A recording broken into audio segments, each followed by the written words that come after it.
Gepleýär Azatlyk Radiosu. Habarlar gündülügi gepleşigimize başlaýarys. Mikrofon öňünde Merdan Sariýew.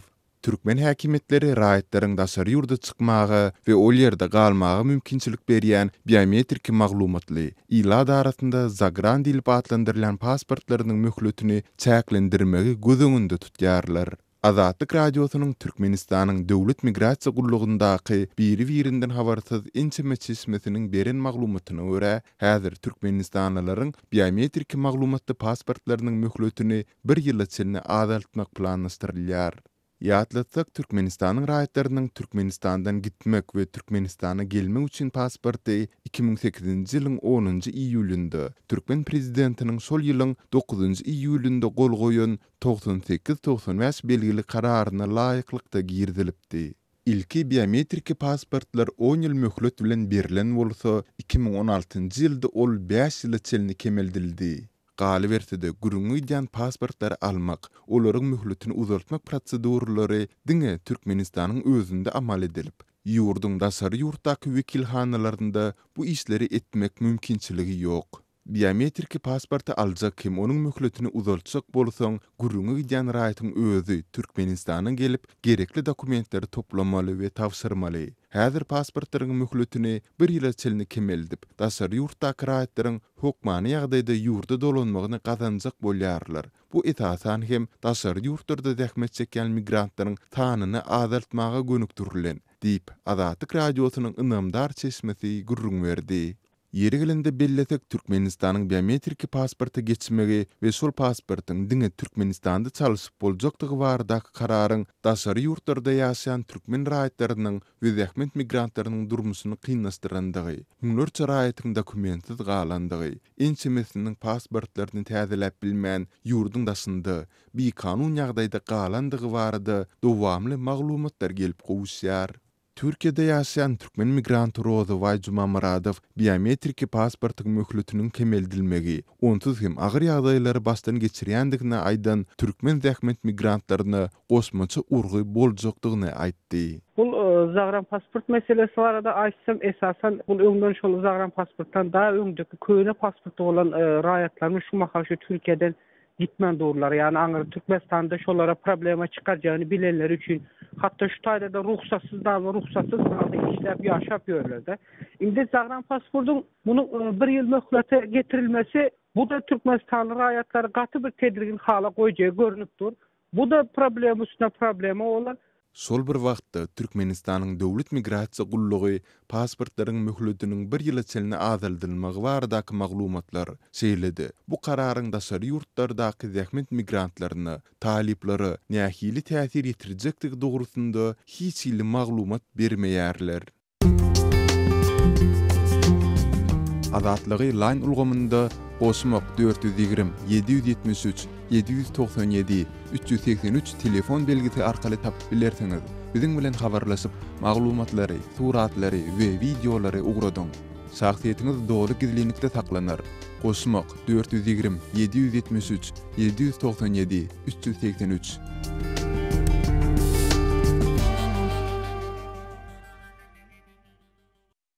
Gepleýär Azatlyk Radiosu. Habarlar gündäligi maksat Ataýew bilen dowam edýär. Berdimuhammedow Lewapda ilki awtomobil ýaryşyna bagdalygy berdi, soň aeroport açýar. 26-njy fevralda Türkmenistanyň prezidenti Gurbanuly Berdimuhammedow Lewap welaýatynyň administrativ merkezi Türkmenawatda Amul Hazar 2018 halkara awtoralysine şeýle velosiped we ılgaw ýaryşlaryna bagdalygy bermek münasibetli geçirilen çärelere gatnaşdy. Şol bir wagtyň özünde Türkmen prezidenti günüň 2-nji ýarymynda Lewap welaýatynyň paýtagtyny gurulyp ulanylmaga berilýän täze halkara howa mendiliniň açylyş dawaratyna gatnaşýar. Bu arada Türkmenistanyň döwlet mediýasy habar berýär. Iýan bir ay çemeti wagt bäri prezidentiň Lewap'a etmeli sapary we onuň çägini görülen taýýarlyklaryň hysırdylary barada Azatlyk Radiosu ýurdun içindäki öz çeşmelerine salgylanyp habar berip gelýär. Mysal üçin welaýatda prezidenti garşy aljak adamlary artykmys gürlemezlik barada berilen tawşyryklar hemde prezidentiň welaýata edýän saparynyň dowamynda geçirilmeli çärelere gatnaşmaly edilen adamlaryň ak uniforma giýmeli digi hakyndaky görkezmeler dogrusynda habarlar berildi. Şuun velayet merkezine Beýik Ýüpek ýolu atlandyrylan köpçüliklerin sport çärelerine bagdalygy beren prezident Berdimuhammedowyň hut özüniň çäräniň geçirilýän ýerine ýene-de ulag sürmek ýaly ukyplaryny görkezdenligini türkmen media ferişdeleri habar berýär. Resmi metbuat Amul Hazar 2018 halkara avtoralysiniň velosiped we ılgaw ýarışlarynyň ýurdun arheolog hemde medeni taryhy ýadygärliklerini şeýle-de sporty we beden terbiýany wagt etmek maksady bilen geçirilýänligini habar berýär. Hatda bu çäräniň welayetlaryň çäginden geçýän böleklerini ılgaw ýarışlaryny geçirmeklik hem gödeňine tutulupdy. Ozalam şuňa meňdeş wagt ediş çäreleriniň birini has takygy ýapyk binalarda we söwüş sungaty boýunça 5-nji Aziýa oýunlarynyň geçirilmeginiň öňü ýyrysyny 5 günläp atly ýürüýüş geçirilip, onuň her welaýatdan geçýän böleklerini gurnulan çärelerde adam pidalarynyň bolanyny habar berilipdi. Türkmenistany resmiýetleriniň jemgyýetçilik aňyny kemale getirmekde möhüm rol oýnaýar diýip düşündirýän şeýle medeni çäreleriň geçirilmegine aýratyn ähmiýet berilýäne çalym edýär. Günüň ikinji ýarymynda prezident Berdimuhammedow Türkmenabadyň täze halkara howa mendiliniň açylyş dawratyna gatnaşýanlygyny TDH habar berýär. Agdalýan aeroportunyň gurulşynyň dürli döwürlerde tägindirilmegi we onuň mümkin bolan sebäpleri barada mundan ozal käbir maglumatlar peýda bolupdy. Türk dilinde habarlar çap edýän bir neçiriň maglumatlaryny şol sanly iri halkara gurulşyk taslamалary barada maglumatlary toplayan Construction Intelligence Center merkeziniň maglumatlaryna Türkmenabadyň halkara howa mendiliniň gurulşynyň ilki başda Ukrainanyň Altcom kompaniýasyna berilenligi aýdylýar. Gurulňa gidýän maglumat ferişdelerini bu firma 2013-nji ýylyň fevral aýynda aeroportuň gurulşyna başlap 2015-nji ýylyň awgust aýyna taslamanyň maliýeleşdirilmegine dören kynçylyklar sebäpli taslamany ýarym taşlaýar. Türkmenistanyň döwlet ýetirligindäki media ferişdelerine Türkmenabadda ulanylmagy berilýän täze halkara howa mendiliniň ulug gatnawlaryny görnetýän giňeltmäge, şeýle-de ýurdun günnägör sebitiniň senagat taýdan ötüşine goşokdygy aýdylýar. Täze halkara howa mendiline sagatda 500 ýolagça hyzmat etmäge ukyply ýolagçy we beýleki degişli terminallaryň bina edilenligini resmi metbuat habar berýär. Ýöne Türkmenabadyň halkara aeroportuny haýsy halkara reýsleriň amala aşyrylýanlygy barada giňişleýin maglumat elýeterli däl. Mundan ozal Türkmen hökümeti ýurdun paýtagtyna bir ýylda 17 millionyň gowrak ýolagça hyzmat etmäge niýetlenilen Aşgabat halkara howa mendilini gurdurdy. Döwlet mediýasy gurulýan howa mendillerini, demir ýollaryny, deňiz portlaryny we beýleki wajyp transport ulgamlaryny Türkmenistanyň Ewraziýa giňişligindäki geoiqtisady möhüm rolu diýip düşündirmäge çemeleşýär. Ýöne Türkmenistany ýakynan ýygyrlayan synçylar ýurdun halkara transport ulgamlarynyň öz raýatlaryna sözüň dogry manysyny elýeterligini şüpheli garaýarlar. Mysal üçin paýtagtyň halkara howa mendilinden daşary ýurda sapar etmäge synanşan raýatlaryň käy halatlarda ýurtdan göý berilmeýänligi barada maglumatlar wagtal peýda bolup durýar. Sözümiziň başyndaky Amul Hazar 2018 awtoralysy baradaky gurrun bilen söz jemlesek, Türkmenistanyň prezidenti geçen ýylyň aýagynda Amuldan Hazara çenli awtomobil ýarışynyň gurawmaçylygyny içeri işler ministrligine tapşyrypdy. Şeýle çäreleri ýurtda 2018-nji ýylyň Türkmenistanyň Beýik Ýüpek ýolunyň ýüregi diýilip yglan edilmeginiň çägine seredilýär. UNESCO-nyň maglumatlaryna taryhda Merkezi Amuderiýa regionunyň paýtagty bolan we häzirki Türkmenabad şäheriniň eteginde ýerleşenligine inanylýan Amul şäheriniň gadym Ýüpek ýolunyň ugruny aýratyn ähmiýetli sowda nokady bolan no bellenýär.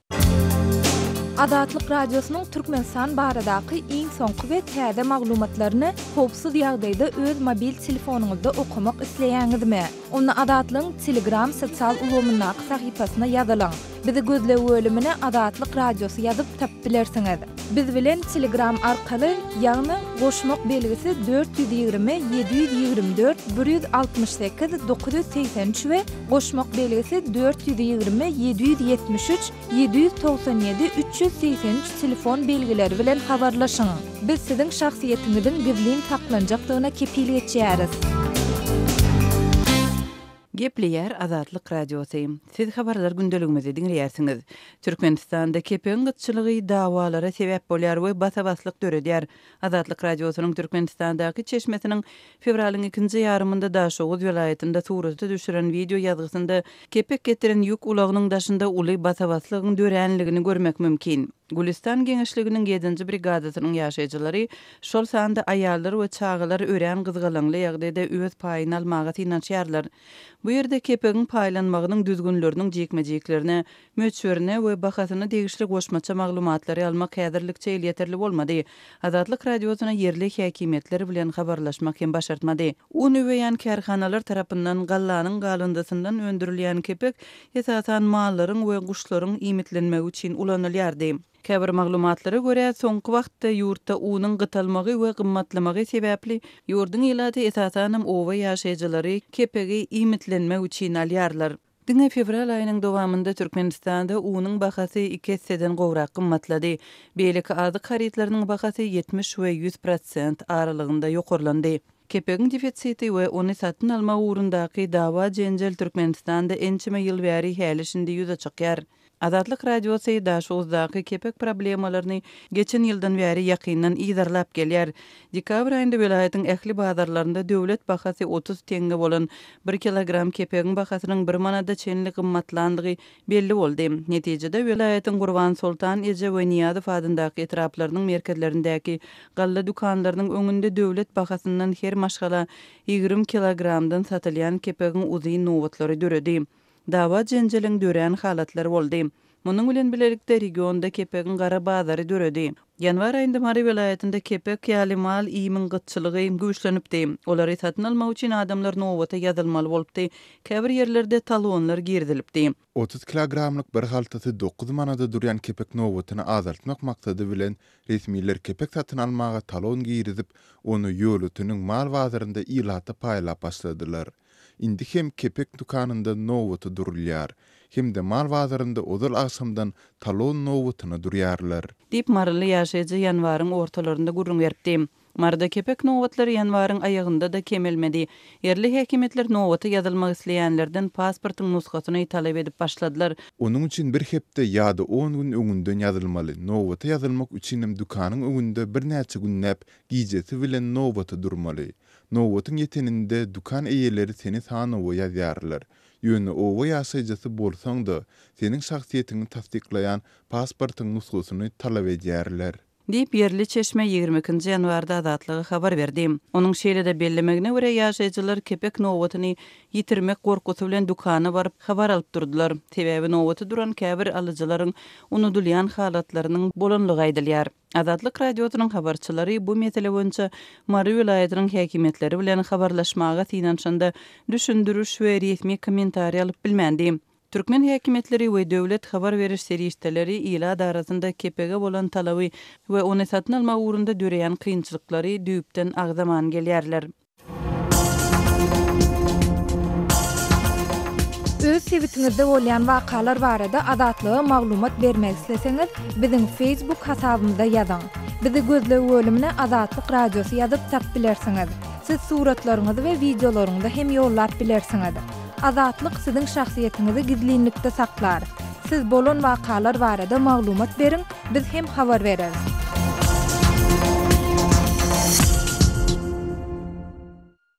Gepleýär Azatlyk Radiosu gepleşiklerine dowam etdirýär. Efirde siz bilen men Sultan Atçylova. Paýtatda gurulan Olimpiýa şäherçesiniň stadionlaryň, mehmanhanalaryň, köpürleriň we başga da bir näçe ýeri guruluşyklaryň gurulyp gutarmagy bilen bu guruluşyklarda welaýatlardan gelip işleýän ýaşaýjylaryň hem Aşgabatly ýaşaýjylaryň hem müňler çetiniň ýyşdy balandygy aýdylýar. Soňky wagtlarda daşary ýurtlaryň guruluşyk firmalarynyň köpüsiniň ýurtdan çykyp gitmegi bilen bu ýyl Tepe Türkmen Rönesans ýaly tanynlyja guruluşyk firmalaryna işe girmek isleýi bilen dokument taşyrmaga gelýän ýyşdy türkmenistanylaryň sanynyň günde ýüzler çadamy ýetýändig hem aýdylýar. Emma ýyşdy türkmenistanylaryň aglawatynyň guruluşyk firmalaryna işe girmek isleýäniň başa barmaýandygyna hem ýaşaýjylar ündü çekýärler. Guruluşyk firmalarynyň sany azaldy. Olaryň işe kabul edýän adam sany hem çäkli. Emma Türkmenistanda işde adamlaryň sany juda kän we her kim işe girmek umydynda guruluşyk firmalaryna gatnap bir näçe wagtyny hem uzaldan hem ýok teristedini sarp edýärler diýip öz adynyň efirde tutulmalygyny toran Aşgabatly ýaşaýjy sözünde dowam edýär. İslendi guruluşyk firmasyna işe girmek üçin anketa tapşyrmaly. Bu dokumentleri taýýar edýänçäň anketanyň ýörüte blankasynda doldurmak üçin 20 manat pul çykdaýjy bolýar. Surat üçin 15 manat, taglyň baradaky kepinam üçin 500 manat orak pul çykdaýjy etmeli bolýardyň. Ozaldan işde adamlar bu meçherdäki puly kart kabul edip alýarlar da işe girmek ugruna çykýarlar. Emma islendi guruluşyk firmasynyň edara jaýyna girip dokumentini tapşyrmak mümkinçiligi bolmaýar. Kadrlar bölümine hiç kim göý berilmeýär. Kapyda duran garawulyň üstü bilen ýa-da tanyş bilýän bilgis tapıp araçylaryň üstünden dokumentin tapşyryp bilsen, onda da jogabyny almak başartmýar. Diňe 200 Amerikan dollaryny araçylara berip, işe girip bolar diýip buýuk guruluşyk firmanyň edara jaýyna gatnap beren ýaşaýjy aýdýar. Ýaşaýjylaryň aýtmaklaryna görä buýuk Renesans guruluşyk firmalaryna işe girmek isleýärleriň sany has agdygyrak. Ozal bu guruluşyk firmalarynda işleýän işçileriň aýtmaklaryna görä yerli guruluşykçylar bilen daşary ýurtly guruluşykçylara deň derejede nahar berilýär. Naharlaryň hem ýyly gowy. Şol sebäpli yerli işçiler her gün diýenäli buýuk Renesans guruluşyk firmalarynyň gapysynda üýşüp durlar. Emma iş mümkinçiligi juda çäkli diýip ýaşaýjylar aýdýarlar. Şol bir wagtda Gökdepe Trawnyň owadan deposynyň çäginde gurulyp, ýakynda ulanylmaga berilen Türkmenistanyň aýna önümler kärhanasynyň gapysynda hem Aşgabatdan Büdümeýinden Gökdepe bäherden etraplaryndan gelýän işdi. Günüdarany kyn ýaşaýjylaryň her günde ýüzlerçäden üýşüp çaşýandyklaryny hem ýaşaýjylardan esde bolýar. Emma täze açylan aýna önümler kärhanasynyň gapysyndan hem girip iş soramak ýa dokument tapşyrmak mümkinçiliginiň asla ýokdugyny bu ýere gelýän ýaşaýjylar aýdýarlar. Adamlaryň gijeden hany ödüp kärhananyň içine girip özleriniň başaryp bilse gary işlerini soramak baradaky islegleri hem başa barmýar. Kärhananyň resmiýetleriniň bizde iş ýerleri ýok. Olal aýna zawodunda işleýän işgärleri iş bilen üpjün edýär. Gapyda üýşüp durman dargan diýip adamlar goýandyklaryny. Şeýle bolsa da ol ýere işe girmek umydygarçylygynda her günde 80 adamdan 250 adam aralygynda üýşüp çaşýandyklaryny iş gölleginde gelip gören Aşgabatly wagtyr aýdýar. Şol bir wagtda da Türkmenistanda islendik edara kärhana işe girmek üçin para peşkeş meselesiniň aradan aýrylmaýandygyny, aýna önümler kärhanasyna işe girmek üçin hem 5000 manat para sorulýandygyny bu mesele bilen ýüzbeýiz bolan ýaşaýjylar biri-birini aýdýarlar. Gepleýär Azatlyk Radiosu. Habarlar gündeligini dowam etdirýär. Siziň bilen efirde men Döwlet Baýhan.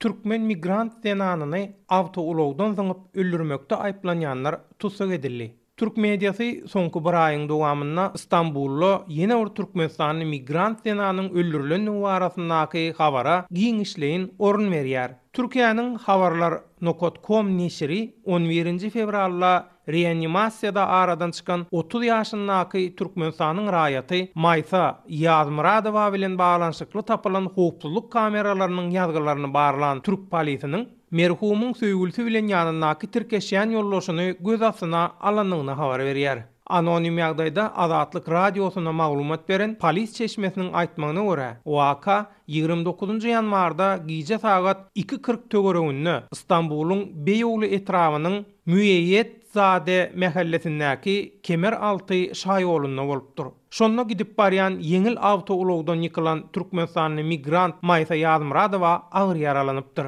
Şaýatlar Türkmen zenanyň awtoulogdan ýykylmagyndan soň iki erkek adamyň ol ýerden derrew gaçyp gidenligini görüň beripdir. Yerli ýerden ylgap Türkmen zenanyň dadyna ýetişen adamlar onu derrew keselhana äkidipdir. Agyr ýaralanan zenanyň ýanyna hiç hili dokumenti bolmany üçin onuň kimdigini anyklamak, haçanna onuň gezýän adamy saklanandan soň başardypdyr. Wedin şondan soň metbuada bu arada maglumat berilipdir. Azatlyk Radiosu Türkmen migrant zenanyň aradan çykan Istanbulyň Ilmy Barlyk hastahanasyndan jikmejik maglumat almaga eden synanşygyna adynyň anonim galmagyny isleýän keselhananyň bir işgäri wakanyň dogrudygyny tasdiklamak bilen 13 günläp reanimasiýada ýatan Maya Ýazmyradowanyň ahyrına gutulup bilmän 11 fevralda aradan çykanlygyny görüň berdi. Istanbulyň Jenaýat Gözläp agtaryş bürosy ýaş Türkmen zenanyň söýgülsi 35 ýaşyndaky Abdulmutallip H bilen wakada onuň ýanynda bolan 32 ýaşyndaky Mustafa Y atly dostuny göz astyna alýar. Şüphelilerden Abdulmutallip H Türkmen zenan bilen 3 aýdan bäri gezýän. Wakanyň bolan güni onuň bilen Taksimdäki bir giýjeki kluba keyip çekmäge gitdik. Türkmen zenan ol ýerde aşa köp alkogolly içki içdi. Ondan soň aýdymçydan özü üçin bir aýdym aýtmagyny isledi. Şol sebäpden hem aramyzda dawa jenjel turdy. Ondan soň oň bilen daşary çykyp awtoulaga minip uranymyzda dawa ula ýazdy. We Türkmen zenan birden gapyny açyp özüni aşağı oklady. Biz bolan ýagdaýdan gaty gorkanymyz üçin gaçyp gitdik. Görünüşünü düşünürş beripdir. Sözü jemläp aýtsak, aradan çykan Türkmenistanyň zenan Maysa Ýazmyradowanyň migrantlyk ykbaly barasynda degişli taraplardan jikmejik maglumat almak Azatlyk Radiosuna başartmady. Hormatly radio dinleyijileri, Adatlyk radiosynyň gepleşiklerini gysga tolkunlarda her akşam Aşgabat wagty bilen saat 7-den 9-a çenli 6060 kHz ýyglyklarynda 49,5 metrlerde ýa-da 11965 kHz ýyglyklarynda 25,12 metrlerde dinläp bilersiňiz. Tolkunlarymyzy ýene gaýtalaýarys. 6060 kHz ýyglyklarynda 49,5 metrlerde ýa-da 11965 kHz ýyglyklarynda 25,12 metrlerde dinläp bilersiňiz.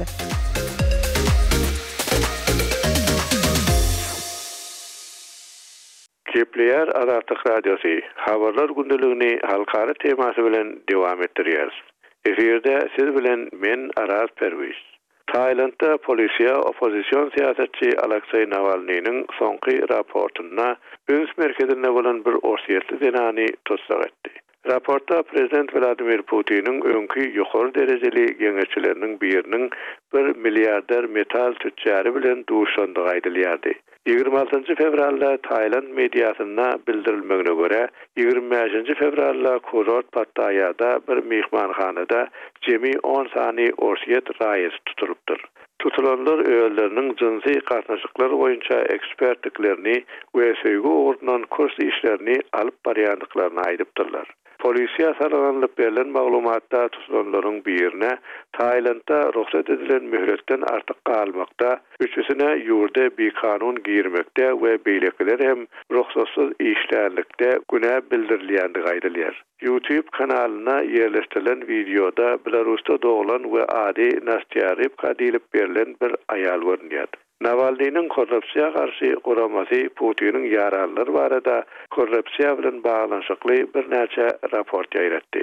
Üstümizde çıkarılan raporta tüccar Oleg Deripaska bilen Kremlin öňkü ýokary derejeli geňeşçisi Premier Ministerin ornmasary Sergey Prihodka arasynda bir ýagtada bolan duşuk dokumentleşdirildi. 18 Martda geçek prezident saýlawlarynyň öňe çykarylan bu raportda Rybkanyň Facebook hasabynyň alynan videolar we suratlar ulanlypdyr. Orsiýetin Taylanddaky elçixanasynyň konsulluk bölüminiň başlygy Vladimir Sosnov tutulanlaryň arasynda Rybkanyň hem bardygyny RIA Novosti habar gullugyna tasdiklady. 1999-njy ýyldan bäri ýa prezident ýa-da premier minister bolup işlän Putin'in Martda geçek saýlawda 6 ýyl mühlet bilen täzeden saýlanjakdygyna köp şüphe edilenok. Putin'a garşy pikirlerini ýaşyrman aýtmakdan saklanmayan we ençemegede uly protestleri ýola goýan Navalny maliýe jenaýatçylygyna etmişli tapylandygy üçin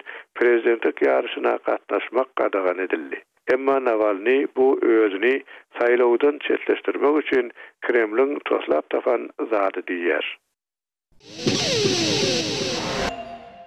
Hormatly dinleyijiler, şunuň bilen habarlar günneligi gepleşigimizi geçirip utarýar. Saatlar hareket etmeden soň programmamyzy gaýtadan ýazgyda dinläp bilersiňiz.